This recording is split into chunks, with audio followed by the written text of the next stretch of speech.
ശ്രുതി ടീച്ചറാണ് കേട്ടോ. എല്ലാവർക്കും സൈലം ലേണിംഗിന്റെ പുതിയൊരു മലയാളം ക്ലാസ്സിലേക്ക് സ്വാഗതം.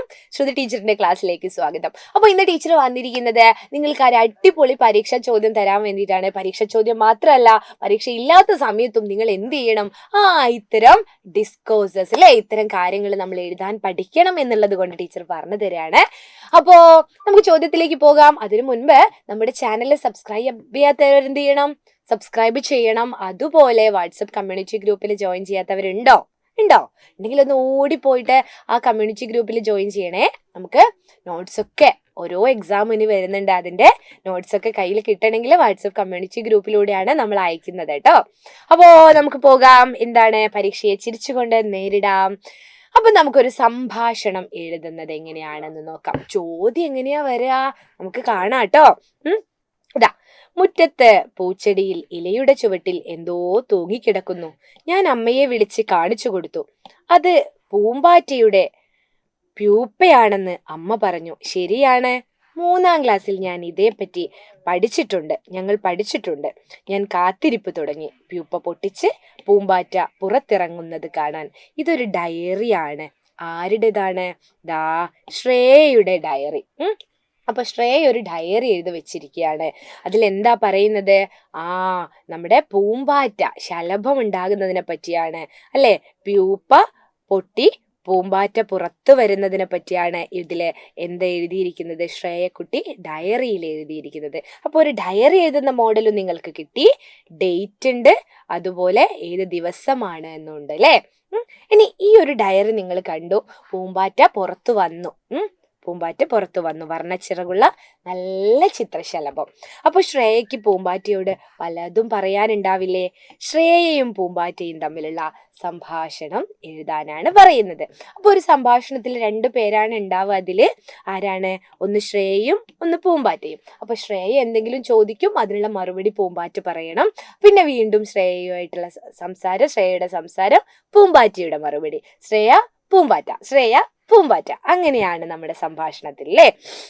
അപ്പൊ ടീച്ചർ ഒരു ഇമാജിൻ ചെയ്തിട്ടൊന്ന് എഴുതിയതാണ്. പക്ഷെ മക്കൾക്ക് ഇതിലും നല്ല ഇമാജിനേഷൻ ഉണ്ടാവും, ടീച്ചർക്ക് അറിയാം കേട്ടോ. അപ്പൊ നമുക്ക് ടീച്ചർ എഴുതിയ ഒരു മാതൃക കാണാം, എന്നിട്ട് നിങ്ങൾ ഇതിലും നല്ല സംഭാഷണം നിങ്ങൾ എഴുതണം. ഇനിയിപ്പോ ശ്രേയയും പൂമ്പാറ്റയും തമ്മിലുള്ളതല്ല, വേറെ ഏതെങ്കിലും പൂച്ചയും പിന്നെ കാക്കയും അല്ലെങ്കിൽ അണ്ണാർക്കണ്ണനും കുരുവിയും എന്തെങ്കിലും സിറ്റുവേഷൻ തന്നിട്ട് ഏതെങ്കിലും സംഭാഷണമാണ് എഴുതാൻ പറയുന്നെങ്കിലും നിങ്ങൾക്ക് നിങ്ങളുടെ ഇമാജിനേഷൻ കൊണ്ട് നിങ്ങൾ എഴുതണം കേട്ടോ. ശ്രേയ: ഹേയ് പൂമ്പാറ്റേ, വർണ്ണച്ചിറകും വീശി നീ എങ്ങോട്ട് പോകുന്നു? നമ്മുടെ പ്യൂപ്പ പുറത്ത് വന്നു അല്ലേ. പ്യൂപ്പ പൊട്ടി പുറത്ത് വന്നത് വർണ്ണച്ചിറകുള്ള പൂമ്പാറ്റയാണ്. അപ്പൊ പറയാണ്, ഹേയ് പൂമ്പാറ്റേ, വർണ്ണച്ചിറകും വീശി നീ എങ്ങോട്ട് പോകുന്നു? പൂമ്പാറ്റ: ഞാൻ ഈ പൂക്കളിലെ തേൻ കുടിക്കാൻ വന്നതാ. നിന്റെ പേരെന്താ ചങ്ങാതി എന്ന് പൂമ്പാറ്റ ശ്രേയനോട് ചോദിക്കുന്നു. അപ്പൊ പേരെന്താ എന്ന് ചോദിച്ചതിന് മറുപടി ശ്രേയ പറയണ്ടേ. ശ്രേയ പറയാണ്, ഞാൻ ശ്രേയ. എനിക്ക് നീ ഒരു കുഞ്ഞു പ്യൂപ്പ ആയിരുന്നപ്പോഴേ നിന്നെ അറിയാമല്ലോ. പൂമ്പാറ്റ: ആഹാ, എങ്കിൽ എന്റെ കൂടെ തേൻ കുടിക്കാൻ കൂടുന്നോ എന്ന് ആര് ചോദിക്കുന്നു? പൂമ്പാറ്റ. അപ്പൊ ശ്രേയയുടെ മറുപടി നോക്കിയേ. ഞാനും വരാം. നിറയെ പൂക്കളുള്ള ഇടങ്ങൾ ഞാൻ നിനക്ക് കാട്ടിത്തരാം. പൂമ്പാറ്റ: എങ്കിൽ പോകാം ശ്രേയ, ഇനി നമുക്ക് ഒരുമിച്ച് പൂവ് തേടാം. അപ്പൊ ശ്രേയ പറയാണ്, ചിറകുണ്ടായിരുന്നെങ്കിൽ എനിക്കും നിന്റെ കൂടെ പറന്നു വരാമായിരുന്നു അല്ലേ. ഇപ്പൊ ശ്രേയ എങ്ങനെയായിരിക്കും പോവാ? ശ്രേയ എങ്ങനെ നടന്നു പോകും? പൂമ്പാറ്റ അവൾക്കൊപ്പം പറന്നു പോകും അല്ലേ. അപ്പൊ ശ്രേയ പറയാണ്, എനിക്കും ചിറകുണ്ടായിരുന്നെങ്കിൽ നിന്റെ കൂടെ പറന്നു വരായിരുന്നല്ലോ എന്ന്. അപ്പോ ഒരു 5 ഇത് വേണം അല്ലെ. 5 ഡയലോഗ്, 5 സംഭാഷണങ്ങളെങ്കിലും വേണം. 1 2 3 4 5 6 7. നമ്മൾ 7 എണ്ണം എഴുതിയിട്ടുണ്ട്. നിങ്ങൾ ഒരു 5 എണ്ണെങ്കിലും എഴുതിയാൽ മതി കേട്ടോ. അപ്പോൾ അടിപൊളിയായിട്ട് നിങ്ങൾ എന്ത് ചെയ്യുക, എൻ്റെ മക്കള് സംഭാഷണം എഴുതുക.